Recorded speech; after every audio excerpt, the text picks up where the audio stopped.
Don't you dare be sour! Clap for your world-famous Virtual Stadium Tours guide and feel the power! It's a new day, yes it is! And so today we are taking a look around the SAP Center, also known as the Shark Tank because it is the home, of course, of the San Jose Sharks of the NHL, the National Hockey League. That's ice hockey, of course. And the first fact I have for you on this stadium is its overall capacity. And, of course, like almost every single stadium in America, arena like this, indoor arena, it has several different events that can take place in this arena, and every single one has a very slightly different overall capacity. So, for instance, if there's basketball taking place in this arena, the overall capacity is just over 18,500, whereas if there's ice hockey taking place, the overall capacity drops down to around 17,500. If there's tennis taking place, it drops right down to around 12,000, and if there's a music concert here, it's around 19,000. So a couple of different overall capacities. It just depends on what kind of restrictions there are on each sport as to how many people you can get in this arena. So next let's move on and talk about the construction of this arena. And it was actually opened in 1993 in September, and it broke ground 3 years earlier in June 1990 at an overall cost of $162.5 million to build at the time. In today's money, that's around 266 million US dollars. That is, of course, in 2016, where we are now. And there's a bit of an interesting story around the creation of this arena, because in the 1980s, there was a group of local citizens wanted to create an NHL and an NBA franchise in San Jose.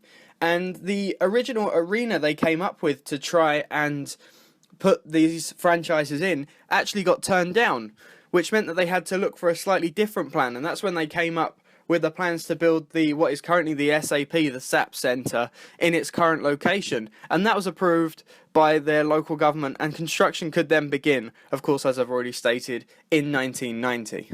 But the drama didn't really end there to do with the stadium, because after construction began, the NHL actually changed many of the rules required for arenas like this to be used for NHL ice hockey games, which meant that about a third of the way through construction, they had to basically start all over again.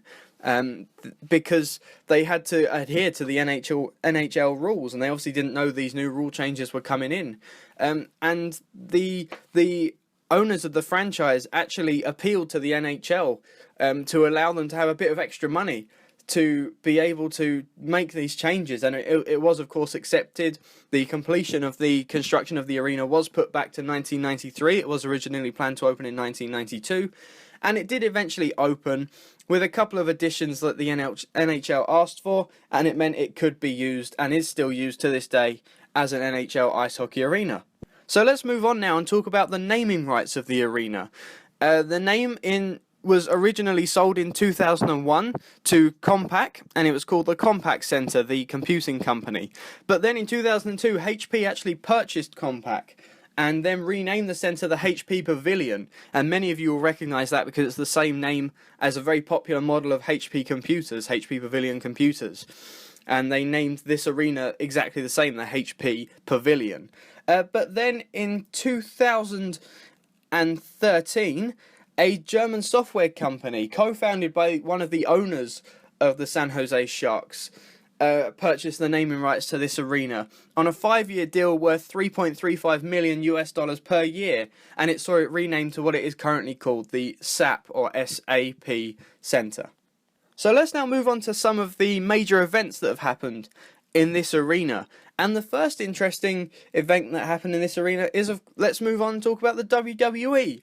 Like many of these indoor arenas, wrestling comes to town occasionally, and the WWE, and this arena is no exception. The WWE have been there several times. In 1998, they held their Royal Rumble event, the January pay-per-view there.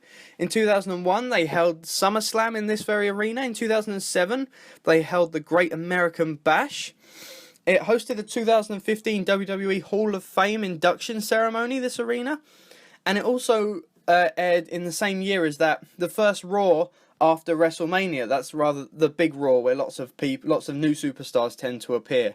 It also hosted, of note, the first Raw after Rowdy Roddy Piper's death. So obviously it heard the the 10-bell salute for Rowdy Roddy Piper there, which is a little bit of a sad note. So let's move on and talk about the 47th National Hockey League All-Star Game, which did of course take place in this very arena, along with much of the media hype around Super Bowl 50, because it was of course taking place in the area around San Jose, Super Bowl 50. So the SAP Arena actually hosted many of the media events for that Super Bowl.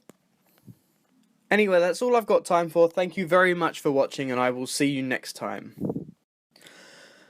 Thank you for watching this Virtual Stadium Tours video.